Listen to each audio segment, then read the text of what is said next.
অরক্ষিত এটিএমে cyber জালিয়াতির অভিযোগ। গত রাতে স্টেট ব্যাংক অফ ইন্ডিয়ার যাদবপুর স্টেডিয়াম ব্রাঞ্চে জালিয়াতি অভিযোগ। এটিএম মেশিনে কার্ড ইনসার্ট করতেই তা লক হয়ে যায়। তারপর কিভাবে একেবারে লক্ষাধিক টাকা লুট হয়ে গেল, বিস্তারিত জানাবেন আমাদের প্রতিনিধি সৌমিত্র রায় রয়েছেন আমাদের সঙ্গে, এবং তার সঙ্গে ভুক্তভোগী নিজেও রয়েছেন। ঠিক কিভাবে এই ভয়ানক ঘটনা ঘটলো, সাইবার জালিয়াতির শিকার হলেন এই ব্যক্তি?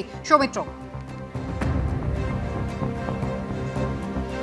কুসুমিতা, দেখো, দেশের অন্যতম বৃহৎ ব্যাংক এসবিআই ব্যাংক, তাই সেই ব্যাংকের লাগোয়া যে এটিএম, সেই এটিএম থেকেই লক্ষাধিক টাকা লুট। সাইবার প্রতারণার শিকার হয়েছেন এক যুবক, অরূপজ্যোতি প্রধান আমার সঙ্গে রয়েছেন। ঠিক ঘটনাটা কি হয়েছিল আমরা তার মুখ থেকে জেনে নেব। গতকাল আপনি 8:20 নাগাদ এই এটিএমে এসেছিলেন, যেটা কালিকাপুরে কিশোর ভারতী স্টেডিয়ামের ঠিক উল্টো দিকে। ঘটনা ঠিক কি হয়েছিল, কিভাবে আপনার অ্যাকাউন্ট থেকে লক্ষাধিক টাকা গায়েব হয়ে গেল? স্যার, নর্মালি যেরকম আমরা এটিএম ইউজ করি, তো আমি সেরকম নর্মালি রোজই ওটা ইউজ করি আমরা। তো আমি যাই ওখানে, তো এটিএমটা যেরকম কার্ড মেশিনে দিই সেরকম দেওয়ার পরে কার্ডটা পুরো ভেতরে চলে যায়। তো তখন কার্ডটাকে আমি বের করার চেষ্টা করেছি, তো বের হয়নি, একদম পুরোটাই ভেতরে চলে যায়। তো তারপরে আমি ওখানে দেখলাম যে টোল ফ্রি নাম্বার দেওয়া আছে এটিএমে। তো আমি টোল ফ্রি নাম্বারে ফোন করি যে আমার এরকম এটিএম কার্ডটা মেশিনের ভেতরে চলে গেছে, তো আমি কার্ডটা বের করতে পারছি না। তো ওখান থেকে আমাকে রিপ্লাই করা হয় যে আপনি 033 প্রেস করুন, দিয়ে দুবার ক্যান্সেল করে দিন। দিলে একটা আপনার আপনি যে এটিএমটা ইউজ করেছেন আপনি তো কোনো প্রেস করেননি, তো আপনি যে এটিএমটা ইউজ করেছেন তার একটা প্রমাণ আমাদের কাছে থাকবে, আর আপনার যে এটিএম কার্ডটা ভেতরে আছে আপনি সেটা রিটার্নও পাবেন। তো তারপরে বললো ওটা ক্যান্সেল করার পর আপনার পিন কোড দিয়ে আবার ক্যান্সেল করে দিন, তাহলে কি আপনার একটা কনফার্মেশন হয়ে গেল যে আপনি এটিএমটা ইউজ করেছিলেন। তো তারপরে বললো যে ওটা ক্যান্সেল করার পরে আপনি চলে যান, আপনি কাল সকালে আধার কার্ড নিয়ে আসলেন, ওটার সময় আপনার এটিএম কার্ডটা পেয়ে যাবেন। সেই মতন স্যার আমি ওখান থেকে চলে আসি। দেন 10টা নাগাদ স্যার আপনার আমার অ্যাকাউন্ট থেকে 10,000 করে কাটতে থাকে, মেসেজ আসে পরপর যে অ্যাকাউন্ট থেকে 10,000 করে কেটে নেওয়া হচ্ছে। মোট কত টাকা কেটে নেওয়া হয়? 1,30,000 টাকা। তো তারপরে স্যার আমি যখন আমার অ্যাকাউন্টে যাওয়ার পরে দেখি যে আমার যে অ্যামাউন্টটা ছিল সেটা নেই।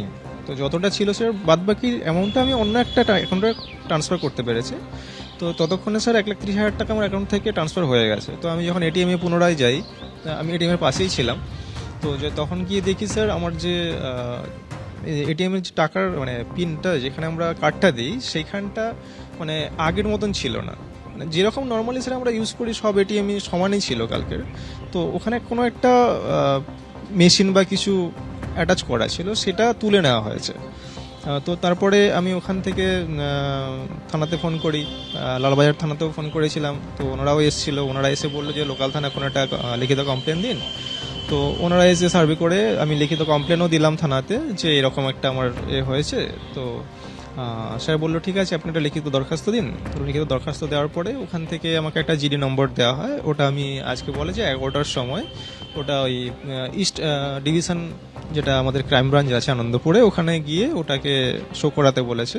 এসবিআই এর মতো ব্যাংক, এখানে প্রচুর মানুষের অ্যাকাউন্ট রয়েছে, দেশের অন্যতম বৃহৎ ব্যাংক, সেই ব্যাংক লাগোয়া এটিএম থেকে এরকম ঘটনা, আপনি কতটা আতঙ্কিত বা নিরাপত্তাহীনতায় ভুগছেন? অবভিয়াসলি স্যার, কারণ আমরা স্যার অ্যাকাউন্টে টাকাটাই রাখি যাতে সেফ থাকে, সেখানে আমরা যদি এরকমভাবে ক্যাশ, এমন কিছু নয় যে হিডেনভাবে আমাকে করেছে বা কিছু, বা পিনকোড চেয়েছে বা কিছু চেয়েছে, সেটা না। নর্মালি যেরকম একটা কমপ্লেন করলে যা কিছু হয় সেরকমই করলাম। তো ওখান থেকে সেই সেফটিটা আমি পেলাম না, যেটা আমরা আশা করি যে আমরা ব্যাংকের লকারে টাকা রাখতে টাকাটা সেফ থাকে। বা কোনো নিরাপত্তা রক্ষী ছিল আপনি যখন এসেছিলেন, বা আপনি তো এখানে? নিরাপত্তা রক্ষী ছিল না ওখানে।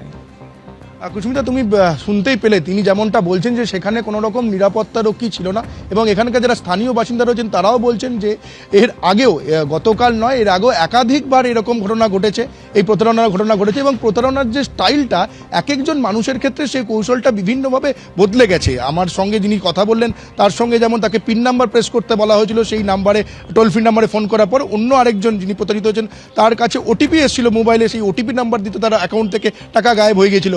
দেশের অন্যতম বৃহৎ রাষ্ট্রায়ত্ত ব্যাংক লাগোয়া যে এটিএম, সেই এটিএমের ভেতরে যে টোল ফ্রি নাম্বার, যে নাম্বারে ফোন করলে সেখানে লেখা রয়েছে যে টোল ফ্রি নাম্বার, সেখানে গ্রাহকরা কোনো সমস্যায় পড়লে যে নাম্বারে ফোন করলে সমস্যার সমাধান হবে, সেই টোল ফ্রি নাম্বারে ফোন করলে মানুষ গ্রাহকরা প্রতারিত হচ্ছেন। মানে চাঞ্চল্যকর অভিযোগ করছেন এই অরূপজ্যোতি প্রধান, যার অ্যাকাউন্ট থেকে গতকাল রাত্রিবেলা 1,30,000 টাকা গায়েব হয়ে গিয়েছে। ফলে পুরো ঘটনা যেহেতু গতকাল নয়, এর আগেও একাধিকবার এই যে এটিএম রয়েছে কিশোর ভারতী স্টেডিয়ামের ঠিক উল্টো দিকে কালিকাপুর এলাকায় এবং সার্ভেপাক থানা এলাকার যে এটিএম রয়েছে সেখানে একাধিকবার এই ঘটনা ঘটেছে।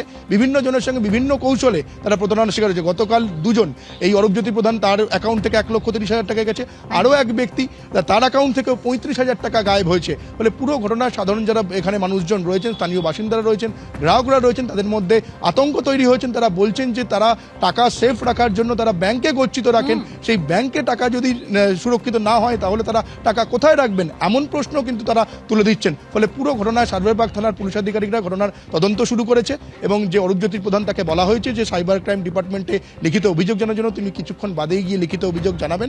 ফলে কেন এরকম ঘটনা ঘটছে, দেশের অন্যতম বৃহৎ যে ব্যাংক সেই ব্যাংকের এটিএম থেকে এরকম ঘটনা একাধিকবার কেন ঘটছে, প্রশাসন কেন কোনো রকম ব্যবস্থা নিচ্ছে না, তা নিয়েও স্থানীয় মানুষজনের মধ্যে একটা ক্ষোভ রয়েছে।